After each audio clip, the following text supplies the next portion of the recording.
Okay, folks, as you know, I've been waiting for this particular interview with Dr. Eric Westman for some time. You know how important he has been to me, but just those of you who might not know that, because you maybe recently joined us in these Wednesday night events, I found my way to keto about 4.5 years ago, introduced to it by one of our sort of members, as it were. I was introduced to Keto Clarity, of which Dr. Westman wrote with Jimmy Moore, who we had on a few weeks ago, you'll remember. And I'd already listened to some podcasts from various people, and I was still not convinced. It's very, it was counterintuitive, as you all know. But it was when I heard Dr. Eric Westman's voice. Yeah, I don't wish to embarrass him here, and also Tim, Professor Tim Noakes. There was two voices, and it was the passion, it was the integrity, it was the love, it was the just knowing that came across in their voices that finally got me to trust. And because of particularly Dr. Eric Westman, I've been doing what I've been doing ever since. And as you know, I've been bothering you all for 4 years, every Saturday. What about keto? Go and listen to Eric Westman, etc., etc. So here we are. It's my absolute privilege, unbelievable gift for all of us, and joy to spend a little bit of time with Dr. Eric Westman. Dr. Eric Westman, thank you for joining us. We're really looking forward to this. It's going to be a treat. Well, it's my pleasure. Thanks. Do you want to tell us a wee bit about your backstory? I mean, I know a bit of it, but I think the guys are going to love it. So. Well, it goes back 22 years. Time flies. Yeah. So I had two patients. Think of it, I'm working as a medical doctor, ambulatory care doctor at a Veterans Affairs hospital. So it's people, mostly men, and I'm doing a research training to learn how to do clinical trials, but I had to have a clinical experience at the same time while I was a young professor here at Duke in Durham, North Carolina.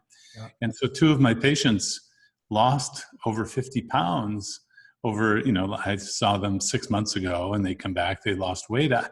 I was very curious because this was an anomaly. I mean, it was not a common occurrence.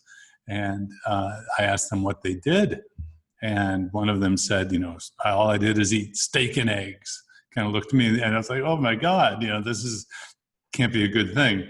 But for me, it was a matter of just curiosity. So I went to the bookstore, and back in 1998, there weren't many, there were no keto books. That didn't exist, the term.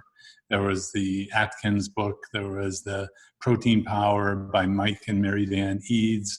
In fact, the low-fat books, you couldn't visit the doctors. They didn't have practices. They were just like gurus with books. And so what it occurred to me and jumped out at me is Dr. Atkins had a clinic. He had a book, had a clinic. So I did what any young, curious researcher would do. I wrote him a letter. Looking back, people laugh at it. It's totally naive. And, why would you ever do that? Well, he called me back. And I asked, where the data was. And he said, it's all in my book. And I said, I've read your book. It's all anecdotes. And he said, well, I've been doing this 30 years. Why would I want research done? I know what the results will be. And I'm like, you don't have research. It can't be true. So he broke the ice. He basically said, why don't you come visit my office? Wow. Why don't you come visit my clinic? And, Durham and New York City, where you worked, was a 1 hour plane ride. And so, on my own nickel, on kind of a venture, maybe I'll do research in it, went to visit Dr. Atkins in his office. And,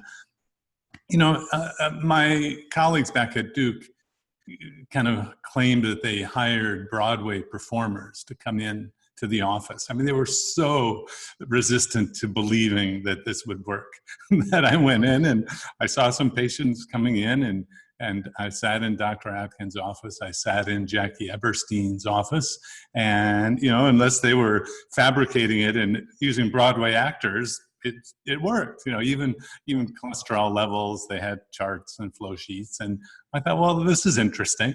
But you know, I didn't just immediately start using it. Like any good researcher, I asked for money to do research. Yeah. Went back to Duke University. Remember, this is 1998. This is 22 years ago. And our first study was 50 people over 6 months. We collected all the information about weight, about cholesterol and blood sugars and all that. And we published it in the American Journal of Medicine in 2002. So now today, you know, I'd say if someone says, what about the blankety blank diet or the, you know, the diet of the day? I'll say, show me a paper with 50 people over 6 months in a peer-reviewed journal, and I'll comment on it. So, you know, I'm perceived as this radical guy with no, in fact, so we started bringing studies to bear on an approach that was known to be deadly.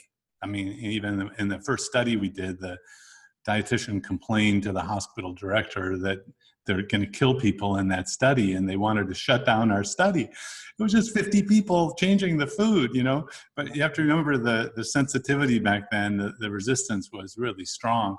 And, you know, because I was a researcher and many of my colleagues and friends were on the research committee, they basically said, well, you know, we're not going to have a director shut down our research. We'll just make him do more reports.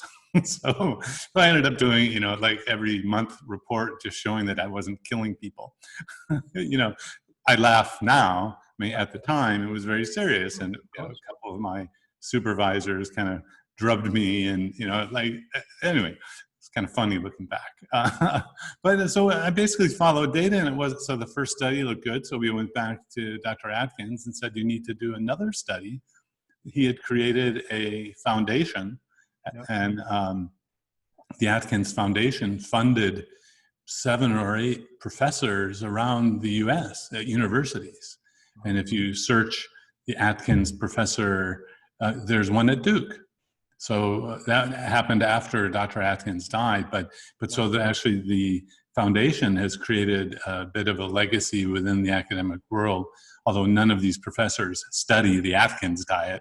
They just use the money from the endowment, but so anyway, the studies kept becoming positive, and I guess sad part of the story is Dr. Atkins in 2003, in kind of a freak springtime snowstorm, slips on the ice and bumps his head and he dies. Yeah. Now we had presented him with the preliminary results of the randomized controlled trial that we did, published in 2004. So he kind of knew the results, but you know, he knew what he had been doing it 30 years in his clinic. So, you know, just looking back, you know, my father was a doctor who created a wonderful clinic at a university based in his field. And, you know, I thought, well, you know, doctors learn things over time. You know, I'm not going to be totally skeptical of everything, and maybe that was part of so being curious and knowing that doctors can learn things in clinical practice. And then, yeah, so when I asked my brother, he says, oh, that's my brother Eric, he validated the Atkins diet.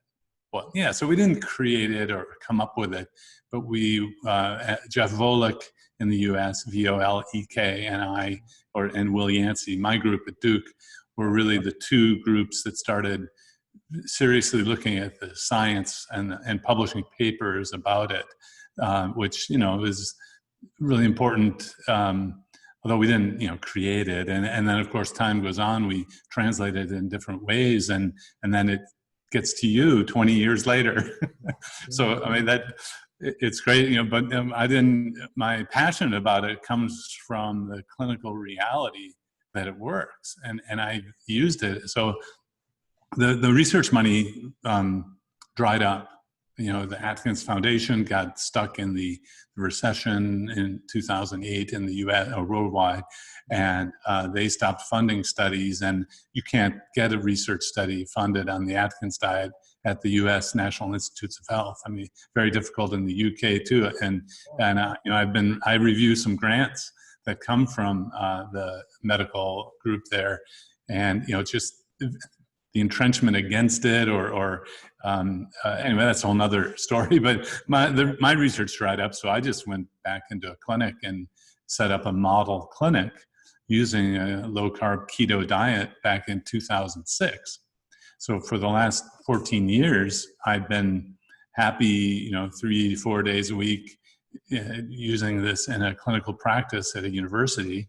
It's within the insurance pay and Medicare, Medicaid, so that our safety net insurance system, which was another interesting thing. Most doctors thought Dr. Atkins and other weight loss doctors are just in it for the money, because they charge so much and all that. Well, yeah, I've also learned that it's okay to make money in medicine, but you have to make money in the proper way. You can't do it by writing books and curing people using a low carb diet.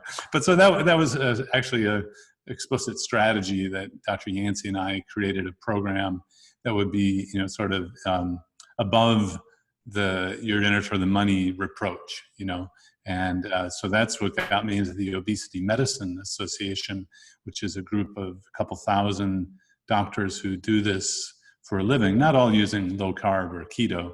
Most of them use drug treatments and very low calorie diets, these products you can buy and all that. But I teach the low carb approach to other doctors, and now there are a growing number of what's called keto friendly doctors, and they all are blissfully happy because the patients are happy. And so I guess I was one of those doctors who went into medicine thinking that I could help people and cure things. And when I didn't have the tools to do that, I gravitated toward things that work. And now teaching it and it being able to influence you is just a real joy. So that's my story, and I'm sticking to it. Fantastic. People wouldn't mind me doing this, but we've been following lots of coincidences, and very often when we're speaking to interviewees, there's something behind them on the wall.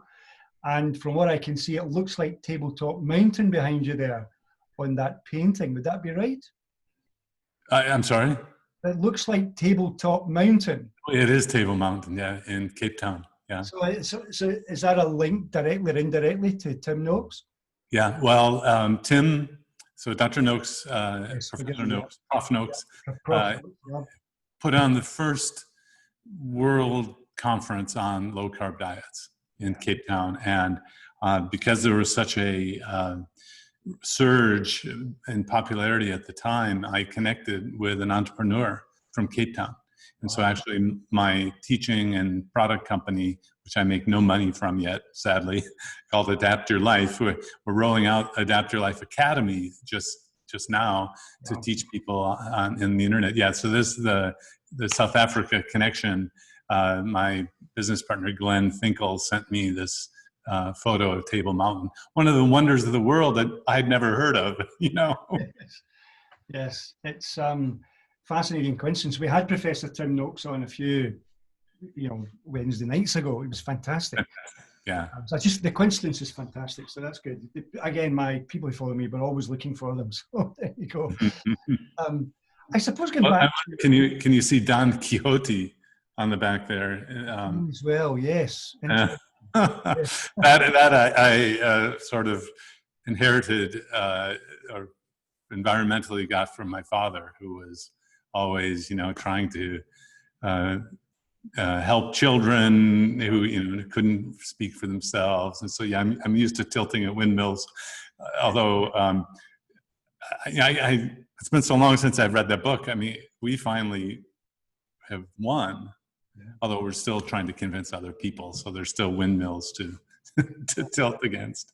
I suppose following the coincidence of Professor Noakes and South Africa, he obviously got into a lot of bother with his, with the university and the establishment, for want of a better word. Has your ride been relatively easy, or have you had tough times too? Well, no, I think the difficulty we've had was finding research money to do the research. Yeah. It's kind of a strange, maybe predictable situation where a company, Virta Health, had to grow to do its own research. Yeah. So everyone criticizes it because a company did the research, but it was a fantastic study because my friend and colleague, a teacher, Steve Finney, is behind it. And so, no, I've never been vilified or put before a board like Prof Noakes and Gary Fettke. And I've heard people talk about it. I think the environment we have in the US is such that the free speech and litigious nature, meaning I could find a lawyer to protect me, and just as and doctor, it's hard for doctors to be sued unless there's a wrong to an individual. If you step back, no individual took it out on Prof Noakes or Gary Fettke. It was societies or threatened people, and so I think the tort. I've been told the tort system in the U.S. is such that we have a particular protection. Although that doesn't stop doctors from being afraid of using it. And I would go to meetings with 1,000 doctors and say, has anyone used the Atkins diet? And are you afraid of getting sued?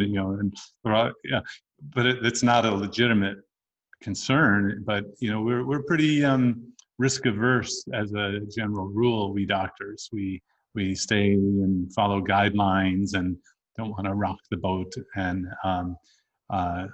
so for me, even I didn't want to rock the boat. I looking back, with thinking through, I wanted to bring together as much research as there would be for a drug, and to be FDA approved as a drug. And so the low carb keto approach, just by changing the food, I take people off medicines. I mean, it's as strong as 10 medicines that I can. So and have I been pursued by pharma? I don't think so. Drug companies, and because if this got big, the people wouldn't. They're so strong, and I mean, I just have to imagine we're a little flea on the back. And I suppose if lifestyle really took off, keto took off, there might be some active. The only active kind of not personal things that I've seen is companies sort of posturing that artificial sweeteners are bad, and you have to have sugar, or these companies do somehow strategize to try to make sure their products are protected. But I mean, even cereal can put heart friendly on their box. I mean, that's all sort of unregulated. And but no, I'm knock on wood, I've never been, meaning I hope I don't ever get brought before a professional standards board or anything. But there's so much science now. If unless it was a frivolous sort of thing, there's no, a lawyer wouldn't take it up. Yeah, that's fantastic. And just going back to Atkins, Dr. Atkins. I mean, I think many of the people who will watch this will have bought the book a way back originally, would have had a go at that. I remember traveling back and forward to give speeches in America, and my wife and I would go and load up our bags with Dr. Atkins products because they hadn't quite reached the UK yet.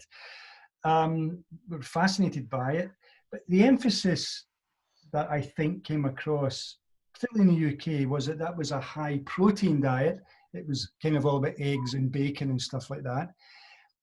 But since then, of course, we've got into the language has come, like the word ketones and high fat, as well as moderate protein and low carb. I mean, how do you see that? Did you see that evolving, or did you really get right very early on that it was about the high fat thing? It was all, going back to the Dr. Atkins books, they were brilliant. I mean, the first one he wrote is just a gem. I mean, I can't do better, so he clearly influenced me, had either wrote personally or had writers with him who wrote clearly, but I didn't like the doctor bashing part of it. That's never been part of my persona. So when I was starting this 20 years ago, in 1998 or year 2000, you couldn't say high fat. So even though I knew it was 60% fat, when we looked at the nutritional intake that people were having, just kind of an ad lib, eat real food sort of thing. And that was, twice as much fat, high fat to the other folks was like 30%. And so we were way off the scale, but I would even sort of stutter, high because this is interesting because there are all these different moral and it's almost like religion and now I say high fat. But no, it was a filtering of the information. So what can you say? It's high protein. But when you compare it as a percentage of protein of daily calories, it is high protein too. But then you get into but protein's bad for the kidneys, but that's never been proven either. So everyone's an expert about diet. Every doctor is asked, and they have to come across thinking. And I remember, saying the absolute wrong thing because I would learn from the TV or from just what worked for me must work for you. So I went out to get special training, and now I teach other doctors about the reality. And Dr. Atkins was right. Exercise does not help you lose weight. You don't have to exercise. That's another kind of jaw-dropping reality in the weight loss world. And I mean, it's a relief for a lot of people because they have no energy. I mean, they don't even try to lose weight because they think they have to exercise to lose weight, so they don't even attempt it. So.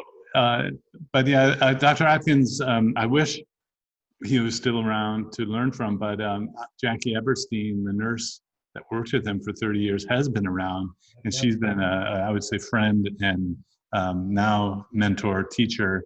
You should probably interview her sometime. She, is retired, but still active in terms of teaching and actually in clinical, kind of a scaled back clinical practice by coaching.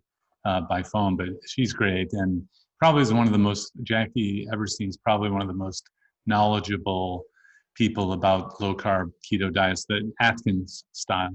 Now, you ask about keto today, it's just not been studied. So, the keto drinks and keto this, bulletproof coffee, there's no study about it. So I'm left with anecdotes and people telling me things and yes, it can work, but the extreme, if you get the information from the internet fire hose, drinking apple cider vinegar in the morning, I have no hunger, and if you're not hungry, you don't eat. One gentleman I've met through the years, he was smart but not street smart. All he was doing was having apple cider vinegar, and he lost way too much weight. And he says, "Well, I'm not hungry." He was basically starving himself. So there are all these things out there that can make you not hungry, but protein comes first, and we teach a real food. It is heavily influenced by Mike and Mary Dan Eads, who wrote Protein Power, and Dr. Atkins with the Atkins diet. But the products are not a big part of what I do. It's just real foods. And some of the Atkins products actually can get you into trouble. Yeah, I understand that. Yeah, absolutely. Again, two questions are coming to mind now. One would be to hear you must have heard, or you must have fantastic anecdotes yourself, working with patients. It must be great stuff. But also, 22 years ago or whatever, when you come across it, presumably you changed your own lifestyle and have been more or less on this for 20 odd years, and you haven't keeled over. You seem to look really healthy and so on. Want to say something about that, Yeah, well, so again, I didn't get into this for any personal need. Dr. Atkins got into it because he had a voracious appetite and learned that by just having shrimp, he could lose weight even and not be hungry. And that was kind of the birth of his version of the diet. Of course, this goes back to 1863 and William Banting. So when I was starting the research, I was a carb eater. I didn't eat a whole lot of carbs. And yes, I'm the one in our family who would store the fat on the body. My brother could run and do everything. He was skinny, he could eat anything. And, there are these metabolic differences. I started presenting the research and I would just present that first study with 50 people. They didn't eat more than 20 grams of carbs for 6 months, you know? But, you know, it goes by fast if someone hasn't listened. But then the questions at the microphone were, but people have to eat 120 grams of carbs every day. You know, the guidelines say. And that's like, well, but I just showed you the research showing these people didn't. And so, you know, the question after question, and, you know, well, so I do try to persuade, try to, you know, use everything I can, you know, but that's usually with a patient or a person who's right in front of me. You know, I meet them where they are and try to address any barriers or questions they might have. So that, well, I'm going to do this. Yeah, I'm doing this study and did it and helped people. I learned about how to, so I'm going to start myself. So I would start doing research and doing the presentations and the same data, and someone would get up to the microphone. It was predictable. But you have to have carbohydrate. The brain needs carbohydrate. And I would say, well, I haven't had any. I haven't had any in the last 6 months. Question stop. The personal, so there's a very interesting, one of the writers I've run across says, you know, religion, politics, food, it's not rational. and so blending the personal, yeah, I've done this 20 years, but that's not the point. The point is that there's all this research that you're not listening to, and maybe, you know, by that time, when I did my first grand rounds at Duke, and you remember I'm within an academic system, and my peers have kind of looked, maybe not always fondly, but they're looking in at what I'm doing, and they could kick me out at any moment. The anecdotes, even in the early 2000s, were you know, how could you ignore them? I mean, you did have to look for them, but they were pre-post. For weight loss, there was no question it could work. It was more a question of safety.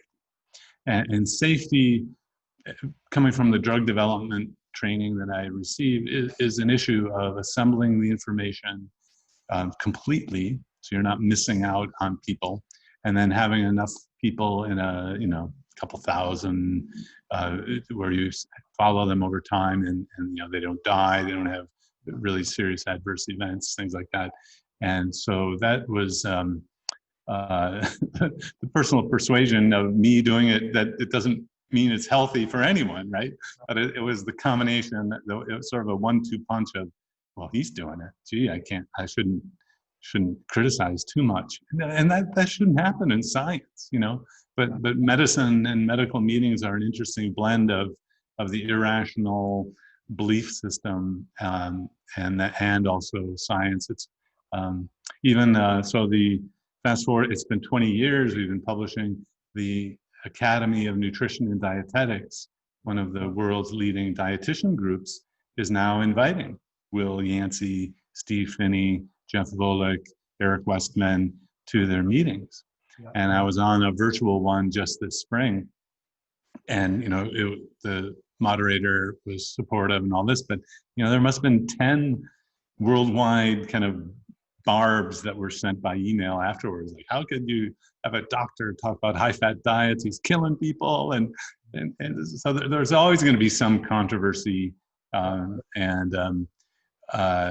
the personal use, don't make too much of that. Although I do look to see that Steve Phinney is looking pretty good, and Jackie Eberstein too. You know, if you're going to walk the talk, it's nice to have people who are looking and actually healthy.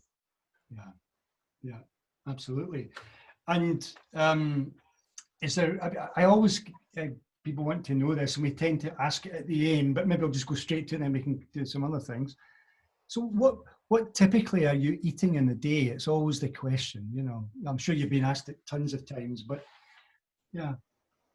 Well, it's interesting. I'm personally, I'm almost carnivore when I really look at it. Although I have cream, and so I'll get up and often coffee and cream is my breakfast. If I'm busy, I got to run to work. Yeah, I'm in the clinic and sip on coffee through the morning. You know, so thankfully there have been no studies that I'm aware of that say coffee is bad. Of course, there are probably a lot of biases in that world, but so coffee and cream. And I've never had bulletproof coffee other than once when a friend said, "Oh, you got to try that," I mean, I didn't feel good. It was like, I could see why some people use that for the sort of high or rush that it gives, but I don't do that. I do the old style Atkins. And so, I might have lunch, might not. I might have one meal a day. I do have a summertime thing, and so my style is not, I'm not paranoid about it, or, remember, my story isn't that I had to do this for diabetes or weight. So many of my patients have to do that. And so I don't like telling them that, every summer I do go and get our local frozen yogurt. And that's my meal for the day. Now, but I don't tell them that, because, I mean, that would be like telling a smoker you're trying to help them quit and that you go out and have a smoke. Again, there's that weird dynamic of, if you're a doctor teaching a lifestyle and you're not doing it, somehow you're wrong or unethical or so. No, so I have carbs, but just very infrequently. So I have a lot of brisket, beef, greens. I'm not a big vegetable guy, and we just had a special issue of the current opinions in endocrinology and diabetes, a special issue. One of the articles in there by Amber O'Hearn looks at whether a carnivore diet has all of the nutrients that you need.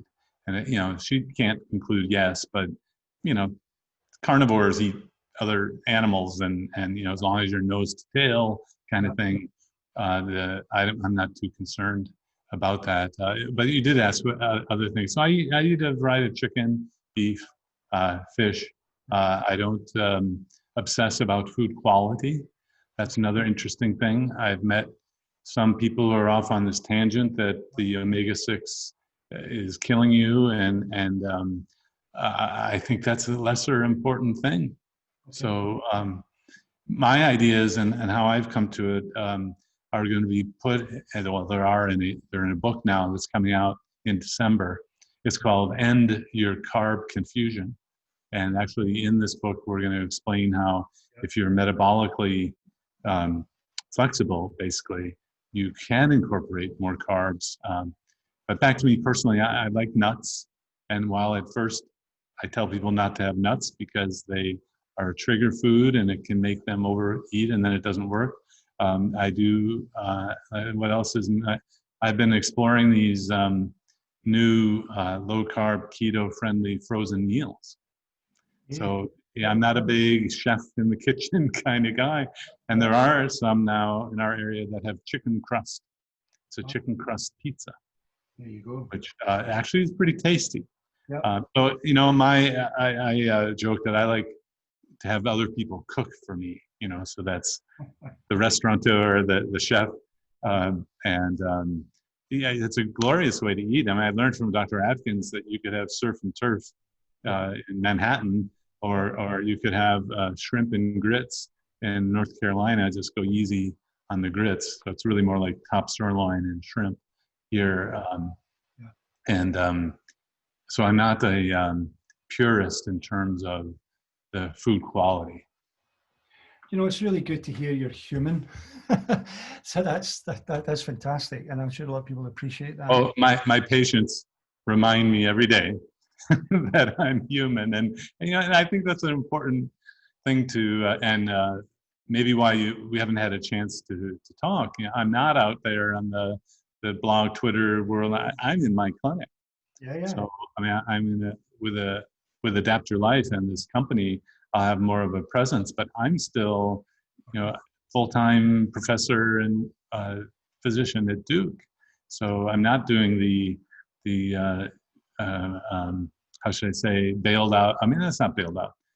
My research world has been helpful, but you can only affect so many people. So getting into the internet and all that is great. And I hope to do that more in the future. But the reason I'm not out there is I'm still busy day to day taking care of patients. But it's that integrity about you that I fell in love with. It convinced me have a go. And me with Dr. Atkins. Yes, yeah, I 20 can years. understand that. That was important for me. Yeah, obviously powerful. One of the reasons why, well, the reason why I set this up was back in March, there was a lot of fear in the world, particularly in the UK around COVID, fear and anxiety. And I got some techniques around that. And I decided to have a one Wednesday night, a live session on Facebook to help people. And it just took off. And we following the coincidences, paintings behind people's heads. But one of the things that we always end up talking about, and it's obviously, it's been there in the United States ever since, but here in Europe, it's springing back again, is the COVID thing. And so in looking after yourself, presumably you're interested in people you love and care for. What's your advice for people to look after themselves with the COVID thing? Any thoughts on that? Yeah, well, it's been interesting to see the reactions for, against, and in the US. We have a wide diversity of opinions. You know, remember, I'm clinically trained. I'm trained as a physician. I went through infectious disease, internal medicine training. In medical school, I scrubbed in operations, and I know sanitation is important. And washing hands is extremely huge in anything. I mean, so yeah, I remember, you take this scrub brush, and you'd be there in the these surgeons would have a clock. You do it this long, and you do, and you gown up. You have a mask to go in because you're putting your opening someone's belly, and you don't want infection. So if you never want to be infected, you avoid it, or you gown up, you glove. I mean, you have to understand, this is my training. So I've been advising my patients, my loved ones. I have 2 daughters in the New York City area who were part of that, kind of like a bomb being set off. And I got involved in a mask study that now is like the 69th most ever cited article of all time. Just shows you when you're in an area where there's no data, any little data goes a long way. It turns out particles that that come out of our mouth when we just talk to other people. So it's not just coughing, and people say, oh, well, there's a virus in the particle. Well, yeah, there's actually a saliva test that's being approved here in the US. So yeah, there are particles, there are viruses in there. Well, did you prove that? Well, they're hamsters. Study out of Hong Kong, you put them in different cages with different mask coverings, and some get infected more than others. But again, my training is that, well, to reduce spread of infection, you take these measures. I have no idea about the global shutdowns and herd immunity and all. I'm intrigued by that. But I certainly, that would be like talking about low carb diets, and I'm a low fat diet person. So remember, it took me 20 years I publicly say, I don't care about your blood cholesterol. Man, I really don't care. I didn't just immediately say, oh, low carb keto is great, and your cholesterol, oh, don't worry about it because someone else says it. It took me a long time. So my current thinking is mask up. I'm not happy with the kind of poor effect of minimally covering and the kind of obvious, you're doing this so that other people don't get infected from you when you're not sick. Just people don't get. But I understand they're not trained in medicine, and interesting, in the US, it's become sort of a culture war as well, where if you're one political party, you wear one, and if you're not, you don't, and that is just really, in my mind, dangerous. If we're going to do the containment model like many other countries have, using masks, social distancing, and washing, then you need, like 50, 60, 70, 80% compliance with it in order to keep things down. But one thing I learned in the US is it's so diverse. I mean, we had 1 month to prepare, looking at New York City. Yeah. So it didn't get here. Well, this is the effect. I don't look at tests. I look at hospitalizations and deaths. Yes. So I've been able to look at the Duke Hospital hospitalizations, Yeah. and we didn't have any when New York was up. Yeah. It took about a month. We had 100 in our hospital for several months, and now we're down to about 30 or 40. And so I heard of something was brilliant, that every pandemic is local. Yes. And so every little place is going to have to decide. And so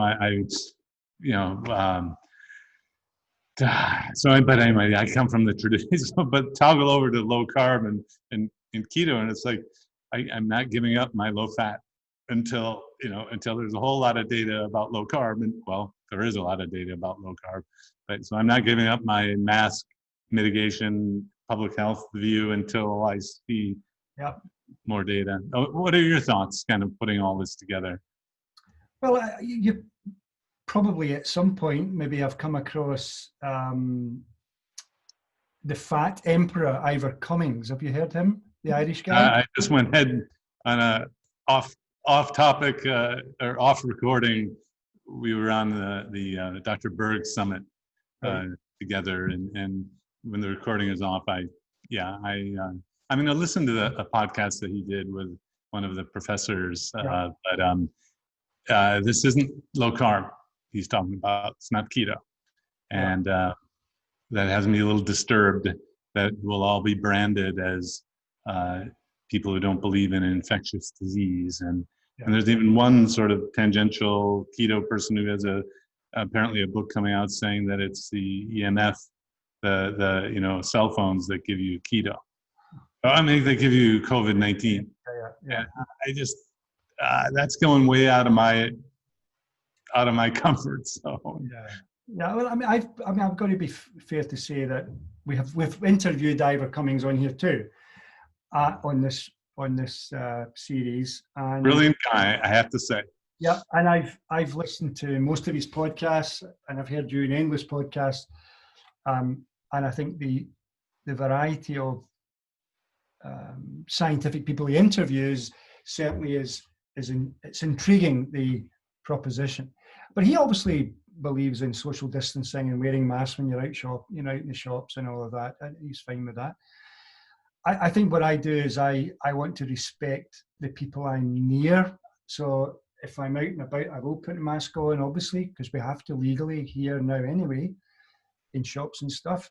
I'd be interested in whether or not someone like yourself thinks if you were out walking, through the town, would you wear one, or would you only be wearing it indoors? That would be interesting. But primarily, do you, like a lot of the people, including people like Ivor Cummings, believe that if you're eating low carb, high fat, that your metabolic system is going to be maximizing your ability to fight it off? Well, that's a great question. I mean, and it's something we should ask, because there's a clear connection with obesity and diabetes, that people do worse when they have COVID-19, and it's probably not coincidence to the metabolic health. I mean, the signals are very strong, but that doesn't mean that doing keto or low carb can reduce it, but it certainly raises that question. And I think the latest science, so what we've seen in the last 10 years, which is, for media, it's like an eternity, but for science, it's a relatively short period of time. Led by Steve Phinney and Jeff Volek, the research is showing that ketones have dramatic effects. I mean, so low carb is one thing, taking away sugar for all the bad things, but there may be extra effort, and keeping insulin low is a good thing, but there may be extra benefit from having ketones around, which it raises the issue of maybe I do want to be in ketosis all the time. And the diseases like Alzheimer's and Parkinson's and maybe cancer in animal models, the ketones are useful. And even for living longer, Yes. keeping the insulin down and maybe having ketones around might be a good thing.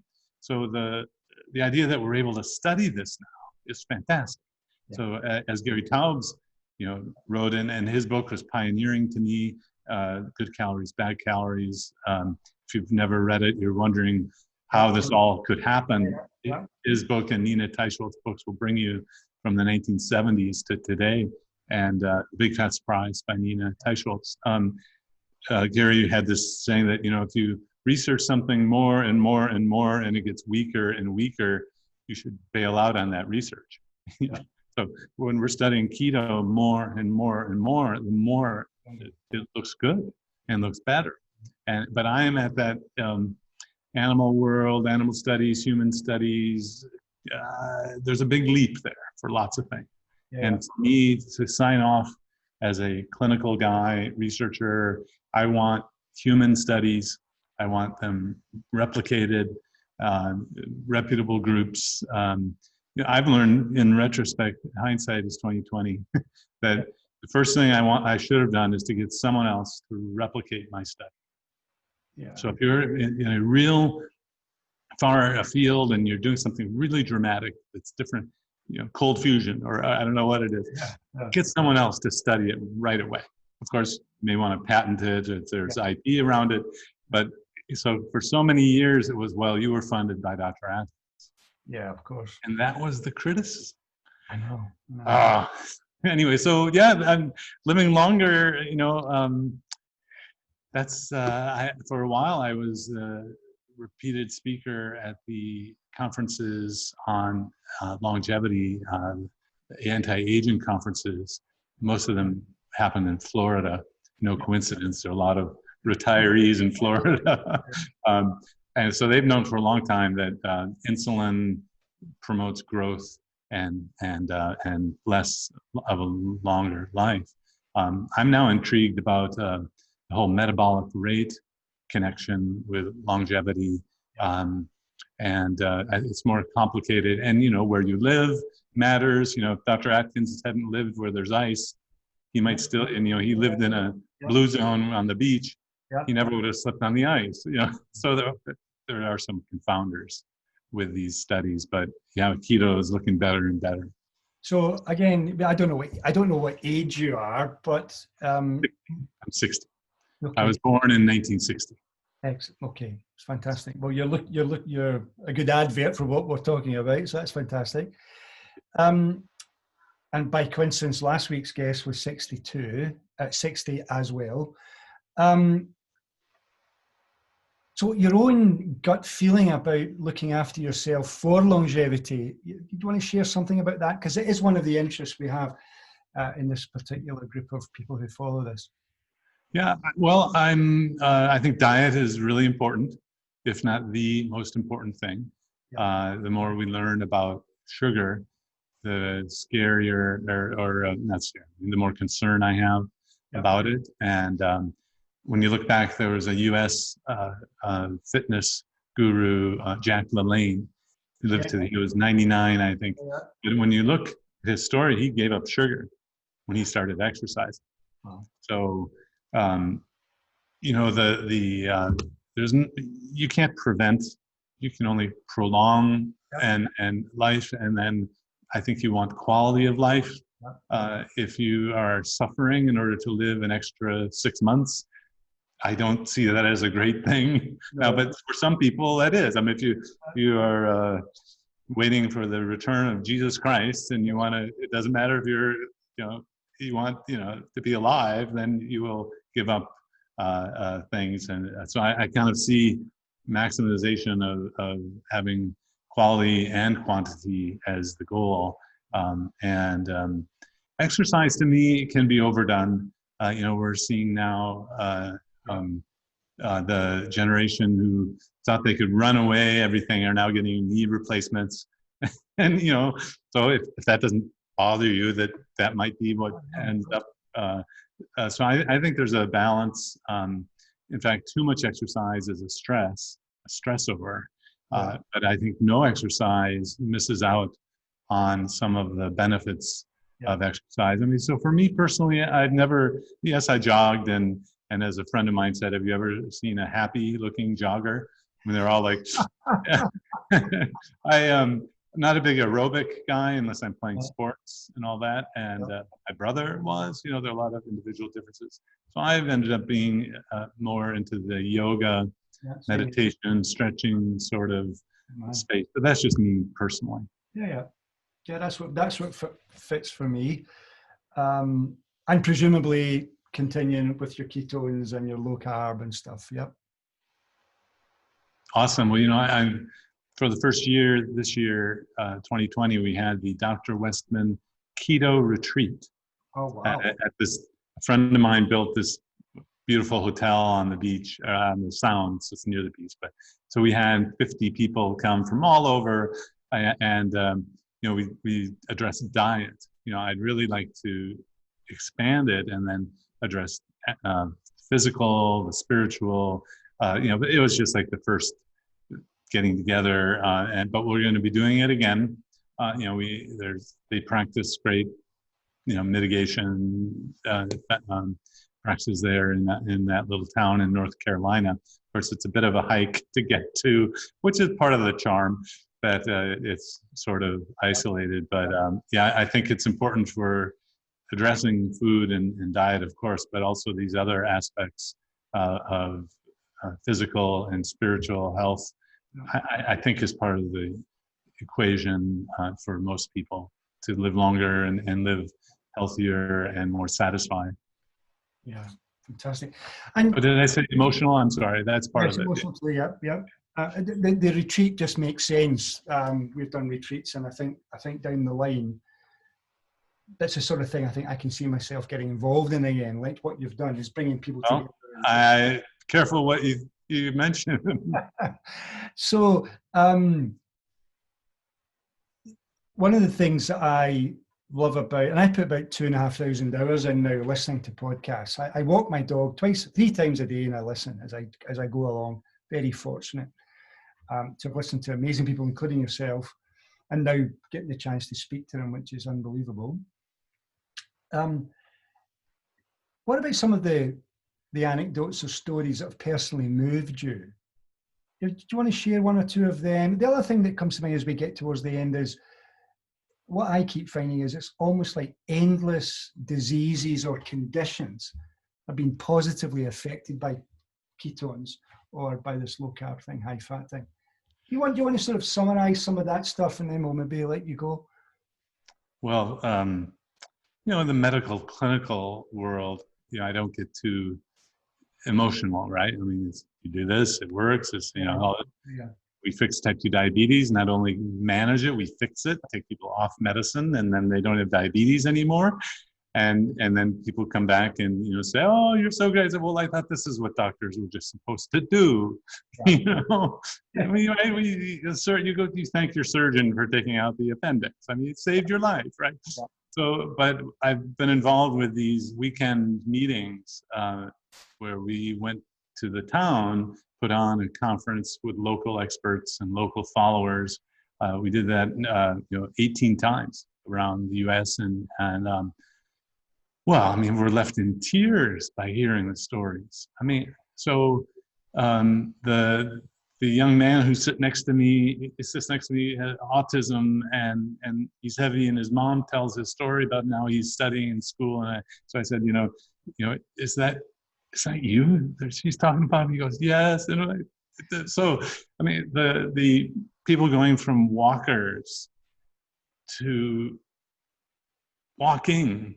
I mean, the diet doctor, Andreas Ianfeld, if you never interviewed him, he's great. Yeah, known him for years. He pulled out one of my comments, which was, it's so unbelievable, people don't believe it. Yeah. Because, and it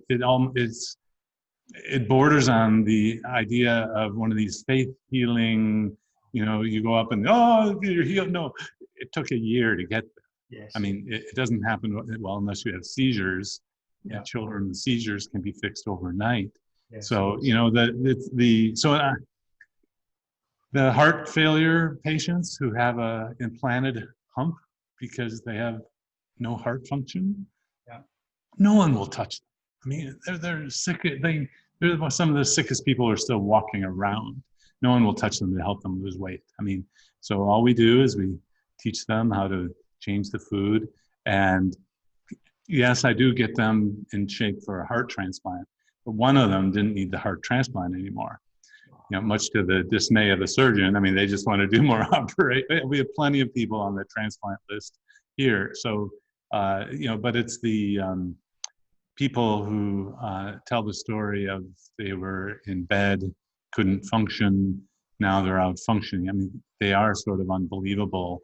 And the emotional side of it is that people get their lives back.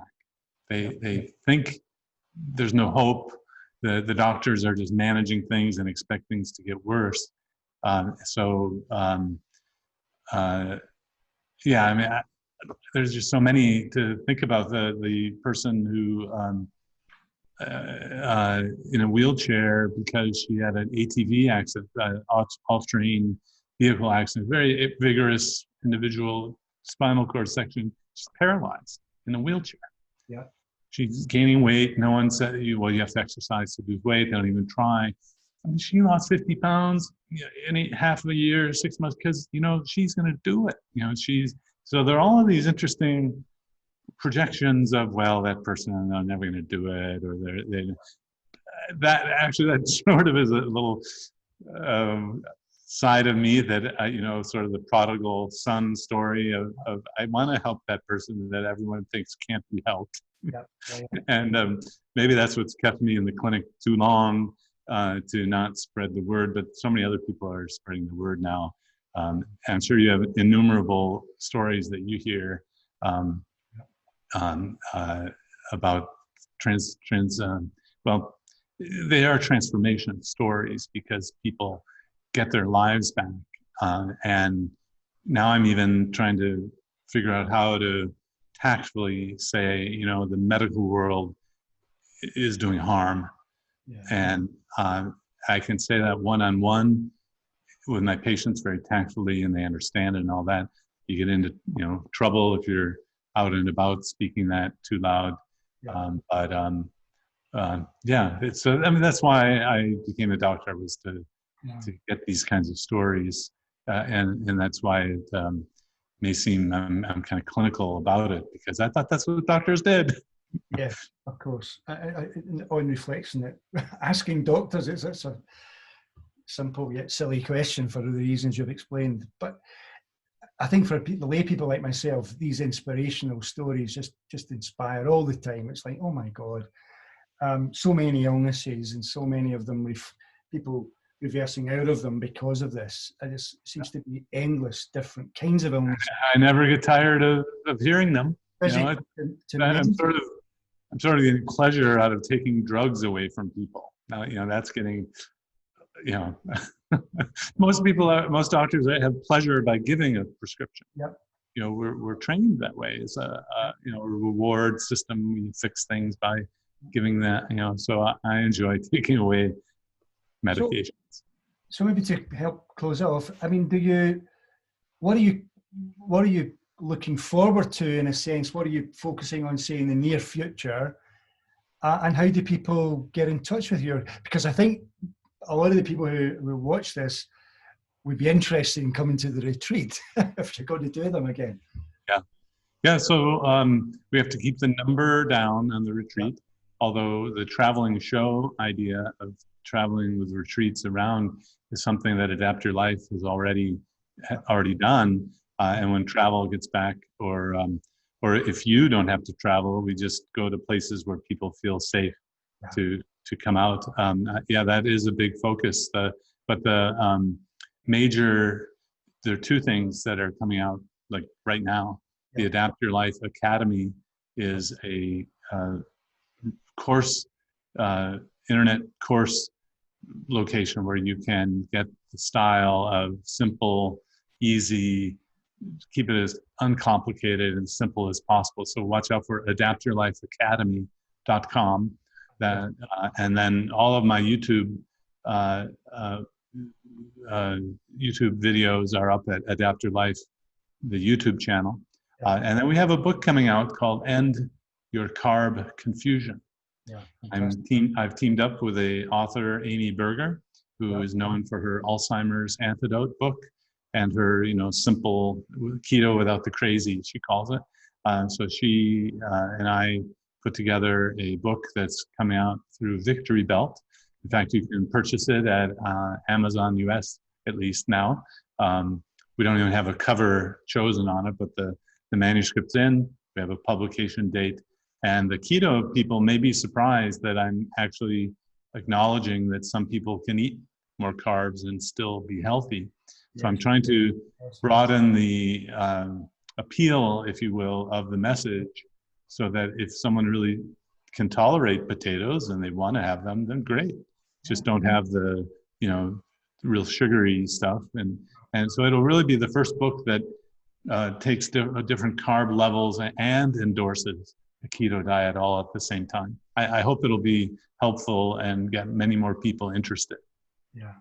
I'm really quite pleased that you're still using the word ketones and keto. I mean, there's a kind of phase at the moment, or I suppose the marketing people who want to get books sold and stuff are kind of shifting away from the word keto, using low carb more because it's easier to sell. But I think personally people still need to hear that ketones are important. Yeah, well, I was so persuaded that I changed the name of my clinic to the Keto Medicine Clinic. Wow. So I'm director of the Duke Keto Medicine Clinic. Yeah.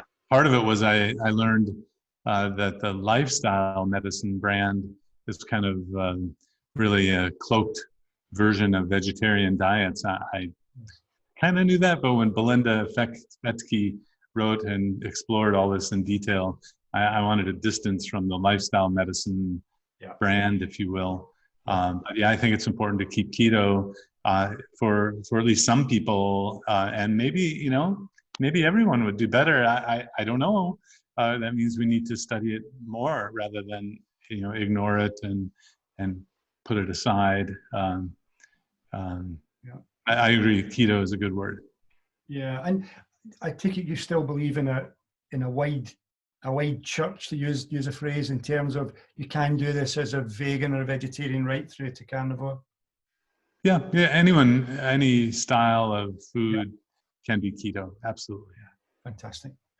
Well, Dr. Eric, thank you very, very much for giving us your time. You're a big star for me. This has been well, my pleasure. And I'm sure everyone's going to really love it. It'll go out on Wednesday night on my Facebook thing, and then it goes up on my YouTube channel on Thursday. I'll send you the links. So if you want to see the wonderful comments you'll get, you can always. I'll spread the word. I'll spread the word too, if you let me. Thank you very much. Thank you very much. My pleasure. Take care. Bye-bye.